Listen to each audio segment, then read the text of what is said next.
Gold and silver have had a major epic correction last Friday, with silver going down all the way 30%.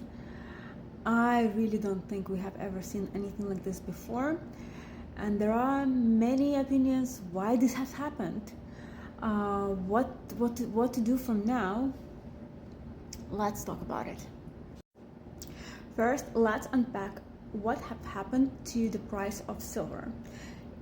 It has been going absolutely stupidly parabolic at approximately, I think, hitting $121 an ounce. Personally, I have sold my paper silver on Monday at noon at 115, and I'm fairly happy with that decision at this point in time. However, what happened on Friday? Little historical flashback. For many years, for everyone who has ever been exposed to precious metals market, they do know that there is a event of so-called Friday smackdown. This is when your precious metals prices after market, they are just the lowest one ever.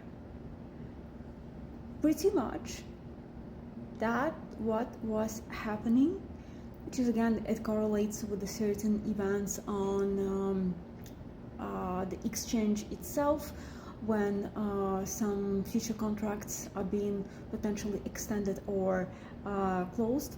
But another interesting fact is that the volume on silver market has been way more than twice as yearly mining, which again brings us to a very famous and very old tactic of the banks and the institutions, where they just flood the market with the sales orders of paper only silver. Okay, price goes down, and then, you know, like they could make money on shorts, they could make money when the price goes up. So that is the silver part. On the other side, on silver, I would like to share that, look, silver is not Bitcoin, it's not Ethereum, Solana, whatever crypto.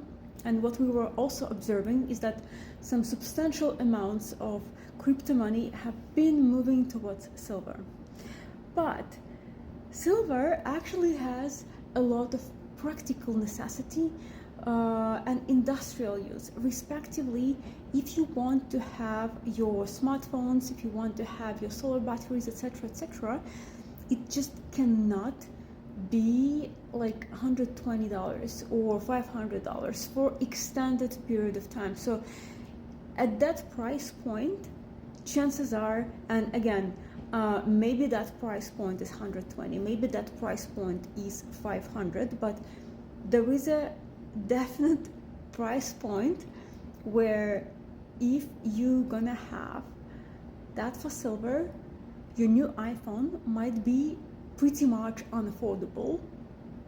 Okay, respectively, I'm a little bit more skeptical when it comes to silver to the moon, right? Because global powers, they do have a lot of tools to bring silver price down, and industrial demand cannot thrive on $500 silver.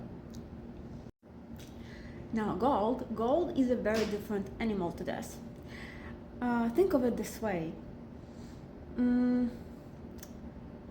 Central banks essentially live in an environment where money is not an object, because they can print whatever amount they consider appropriate, and even if that's not the US government or any government that does not enjoy a privilege of being global reserve currency, they can still print a lot of national currency units, which may result in an increase of a national debt,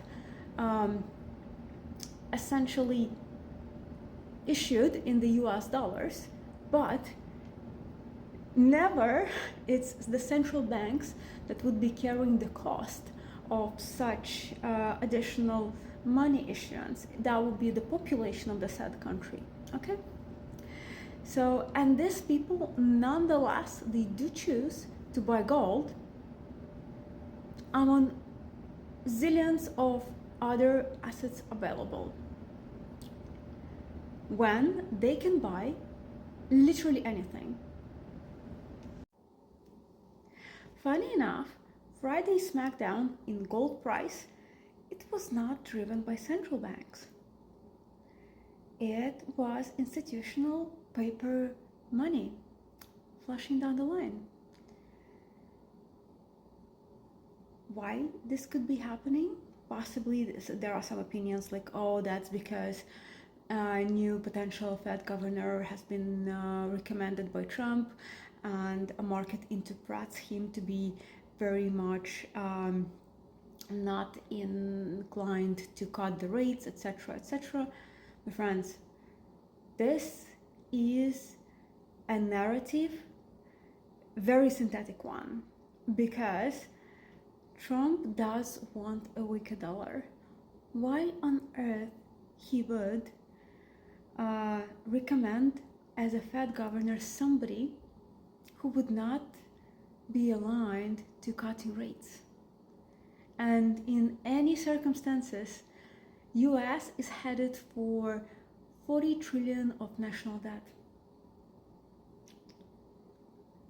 What are the options? What are the ways to get out of it? Think of it, okay? So there was a speculation that it was a market interpretation that the new potential Fed governor will be holding rates for longer, higher, and so on and so forth. And that's what supposedly happened regarding nearly 10% smackdown in gold's price. Personally, I think it is a great buying opportunity. Again, that depends very much on what is your average purchase price. So, for example, if you have started buying fairly recently, maybe that's a bit more riskier. I'm very much hoping you did not buy gold at 5,600. But if maybe your entry price on average is below 4,000, or even ideally 3,000, it does sound like a good buying opportunity, because the fundamentals are still there. Central banks can buy absolutely any asset in the world, still they choose gold. Second, there is a global crisis in trust to US government bonds, and this is what essentially drives the demand. So the central banks, they are choosing gold over US treasuries, and ultimately some BRICS countries, they trade in gold. Now, is it a good buying opportunity? We're gonna learn that in just 2 hours once the Asian markets will be open. See you soon.